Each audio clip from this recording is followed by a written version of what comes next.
नमस्कार मैत्रिणींनो, कशा आहेत? मस्तच राहा, माझ्या छान छान व्हिडिओ पहा. हे बघा, इथं मस्त अशी मी कारली घेतल्यात पहा 2. चला आता ही मैत्रिणींनो, आपण कारली अशी व्यवस्थित अगदी चिरून घेऊया. आणि खरंच कारली खूपच चविष्ट अशी ही भाजी होती ह्या कारल्याची. आणि अजिबात कडू कशीच होणार नाही मैत्रिणींनो, पाहू शकता. मी दरवेळेस तुम्हाला कारल्याची भाजी दाखवते, पण खरंच ही कारल्याची भाजी आपण जशी वेगवेगळ्या पद्धतीने बनवू तेवढी भारी लागते. आणि कारलं हे अजिबात कडू लागत नाही पहा. आता इथं मी या कारल्याच्या अशा खापा करून ह्या बिया काढून घेते, कारण की बिया खूप कडक आहे. संपूर्ण दोन्ही कारल्याच्या पहा आपण बिया काढून. आणि कारली शक्यतो थोडीशी निबर, आणि खरंच निबर कारली खूप छान लागतात खायला. चवही त्यांची खूप अप्रतिम लागते. हे बघा, याचे अशा मध्ये पिवळे लाल बी झालेत, हे सुद्धा काढून घेते. म्हणजे लाल बी झाले तरी कारलं काय वाया जात नाही, खायला खूपच छान टेस्टी असं हे कारलं होणार आहे बघा. चला मग ह्या कारल्याची आपण अगदीच मस्त अशी रेसिपी अगदी झटपट तयार होणारी बनवूया. कारलं हे शरीराला खूपच चांगलं असतं. कारल्याने आपल्याला अगदीच कारलं जर खाल्लं तर कधीच पित्त वगैरे होत नाही आहे. त्याच्यामुळं नेहमी मैत्रिणींनो, कारलं खावा, शरीरातला कडवटपणा अक्षरशः निघून जातो. गुणकार्य म्हणतात ना, असं हे कारलं आहे, खूप गुणकार्य आहे. आता ह्याचे अगदी छोटे छोटे असे कट मारून घेऊ पहा. अगदीच झटपट अशी मस्त कारल्याची आपल्याला भाजी करायची, ही अगदीच सगळ्यांना आवडेल. हे बघा, अशा पद्धतीने मी चिरून घेतलेले आहेत मैत्रिणी, पाहू शकता. चला आता इथे एक टॅमॅटो, एक कांदा, तो सुद्धा चिरून घेऊ.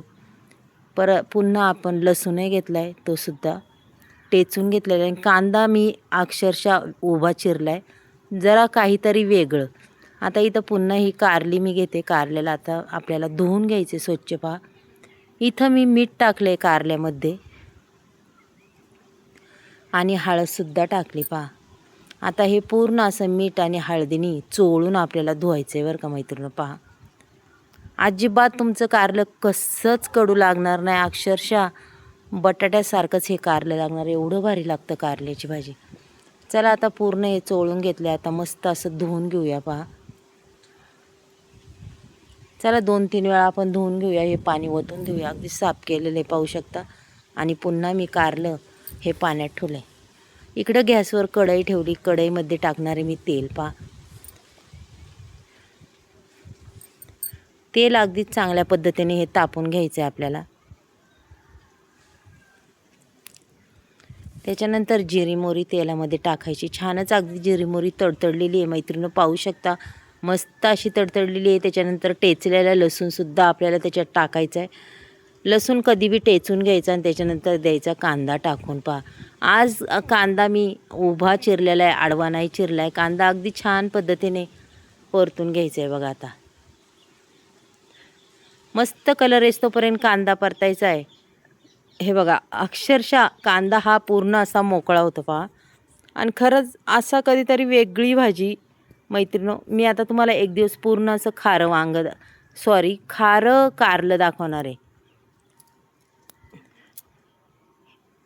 आपण एकदा करूया असं खारं कारलं, ते बी खूप छान लागतं. आणि हे आज काय एवढं कारलं मी तिखट करणार नाही आहे, फक्त साधारण असे आपण याच्यात मसाले टाकणार आहे बरं का. आता अगदीच चांगल्या पद्धतीने हे टॅमॅटो कांदा अगदी सॉफ्ट होत चालला आहे, पाहू शकता, तुम्हाला दिसत असेल.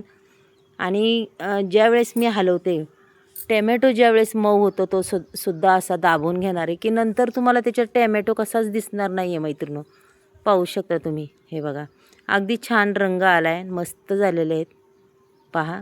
अशा पद्धतीने आपल्याला हे दाबून घ्यायचे पहा. असं ज्या भांड्याने आपण हलवतो त्यानेच मी असं दाबून घेते, पाहू शकता. अगदी छान पद्धतीने असं हे दाबून घ्यायचे मैत्रिणो पहा. त्याच्यानंतर टाकायची आपल्याला थोडीशी हळद, थोडीशी धना पावडर टाकायची मैत्रिणो. त्याच्यात थोडासा मटण मसालासुद्धा टाकायचा आहे, आणि थोडंसं तिखट मसाला असा आपण त्याच्यात टाकणार आहे पहा. जास्त याच्या विराईत काही टाकणार नाही आहे, जास्त तिखटही नाही करायचं. जेवढं कमी तिखट कारलं असेल तेवढं खायला खूप छान लागतं, आणि चव बी खूप अप्रतिम लागते. बघा, छान मसाले परतलेत. त्याच्यानंतर आपण त्याच्यात देऊया कारले टाकून. हे बघा आता संपूर्ण कारली मी अक्षरशः धुवून टाकलेली पाहू शकता. कारला अगदी मस्त असं हलवून घेऊया पहा. जेवढं परतता येईल तेवढं परता कारलं. आणि शिजायला बी त्याला काही टाईम लागत नाही. चवीपुरतं मीठही टाकून घ्या मैत्रिणं. कारल्याची भाजी एकदा नक्की करून पहा अशी माझ्या पद्धतीने. खरंच खूप छान लागते, खायला बी खूप टेस्टी लागते पहा. कधीतरी वेगळं कारलं म्हणलं ना की असं बनवायचं आणि मस्तपैकी खायचं पहा. आणि गरम गरम कारल्याची भाजी आणि बाजरीची भाकर किंवा शाळूची खरंच खूप छान लागते. इथं थोडासा आपण 1 चमच्याचं माप शेंगदाण्याचा कूटही टाकूया पहा. जास्त काही टाकणार नाही. हे बघा अगदीच थोडासा टाकणार आहे. चला आता संपूर्ण भाजी तर हलून झालेली आहे. आपण आता त्याच्यात अगदीच कपभर पाणी वतायचं. जास्त वतायचं नाही आहे आपल्याला, कारण की आपली भाजी मस्त अशी शिजली पाहिजे पहा. हे बघा एवढ्या पाण्यात आपली भाजी तयार झाली पाहिजे. चला झाकण ठेवूया आणि 2 मिनिटांनी पुन्हा पाहूया. अजूनही थोडी बाकी आहे आणि भाजीतही थोडंसं पाणी आहे. पुन्हा एकदा भाजी आपण खालवर करूया मैत्रिणींनो. भाजी ही चेक करायच लागते आपल्याला की पुन्हा आपण झाकण ठेवूया पहा. 2-3 मिनिटांनी पुन्हा आपल्याला भाजी पाहायची आपली तयार झालेली पहा. अक्षरशः मस्त असं तेल सुटतं पहा भाजी तयार झाली की. हे बघा तुम्हाला दिसतच असेल. मैत्रिणींनो तुम्हाला आजची ही कारल्याची भाजी कशी वाटली नक्कीच सांगा. रेसिपी जर आवडली तर एक लाईक, एक सबस्क्राईब करा. तुम्ही कुठून बोलता तेही सांगा मला. मैत्रिणींनो वाटते का नाही छान भाजी? पहा काय सुंदर भाजी झाली आपली कारल्याची. तुम्हाला जर भाजी आवडली असेल तर तुम्ही कुठून बोलता नक्कीच मला सांगा कशी वाटली. आणि अशी कारल्याची भाजी करत जा, शरीरासाठी खात जा, खूप छान असते. सर्व रोगराई म्हणतात ना जाती कारल्याच्या भाजीनी. कारल्याची भाजी खावी करून पहा. छान भाजी झाली मैत्रिणींनो. पहा आजचा व्हिडिओ आवडला असेल तर आपण उद्या भेटूया मैत्रिणींनो. बाय.